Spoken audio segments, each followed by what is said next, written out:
Uyghur kishilik huquq tori Xitoy ishg'oliyati ostidagi Sharq Turkistonni dunyodagi saqchi eng ig'ir rayonlarning biri deb tasvirlab, doklad e'lon qilib, har xil saqchi kuchlarning musulmon turk xalqiga qarshi vahshiy jinoyat sodir qilayotganligini tasvirladi.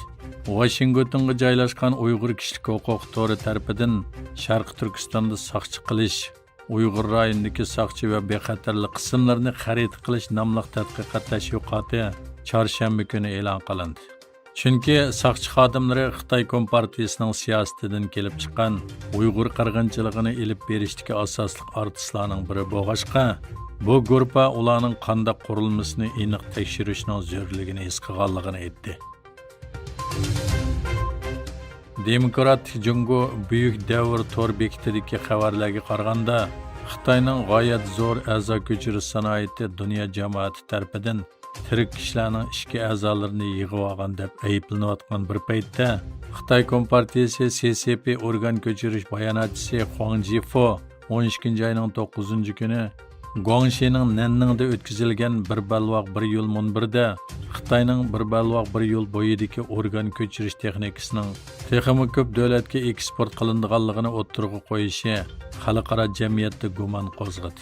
Shunda qilib yaqinqi 10 yilda nurg'unlagan guvohchilar va tirik guvohchilarning guvohlik so'zi shuni isbotladiki, odamiylikni yo'qotadigan Xitoy Kommunist hukumati qonunidagi jazo lageridagi Uyg'ur va Tibetlarni o'z ichiga olgan sonsizlagan siyosiy mahbuslar va vijdon mahbuslarining a'zolarini qonunsiz yig'ib oladi.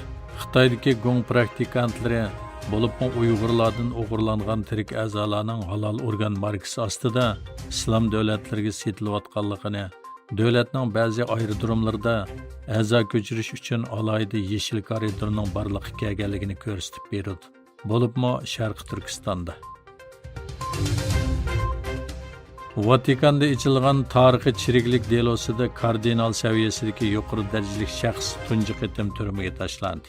Vatikanning rahbari Papa Fransisning maslahatchisi bo'lgan sobiq radikal Anjulu Bekchu xiyonatchilik jinoyati bilan ayblanib 5 yil 5 oylik qamoq jazosiga hukm qilingan. Yaqinqi oylarda Falastin xalqiga qartilgan zo'ravonlik darajasini kundan kunga o'stirayotgan Isroiliya bosh ministri Netanyahu G'azzadan chekinmaydiganligini aytdi. Yana bir tarafdan Angliya parlament a'zosi Claudia Bibb Isroiliyaning necha oydan buyon davom qilayotgan zo'ravonligiga qarshi harakat qo'llandi.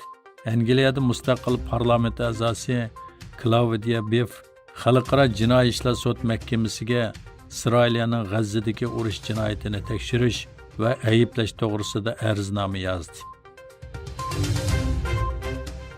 6 milliondan ortiq odam qazo qilgan tojisiman virusni dunyoga tarqatgan Xitoy bir necha kundan buyon sirliq yuqumga taqobil turmoqchi bo'layotdi. Mutaxassislar yangi yuqumda qo'rqinishning borligini, buning bilan doktorxonalarning to'lib ketishi va Yevropa davlatlariga tarqalishini keltirib chiqarganligini bayon qildi. Ular bolalarga ta'sir qilgan bu sirliq kasalning antibiotiklarga qarshi tura oladiganligini va buvoqlarning o'pkasida jarohatlarning paydo bo'lishiga boshlaganligini e'lon qildi.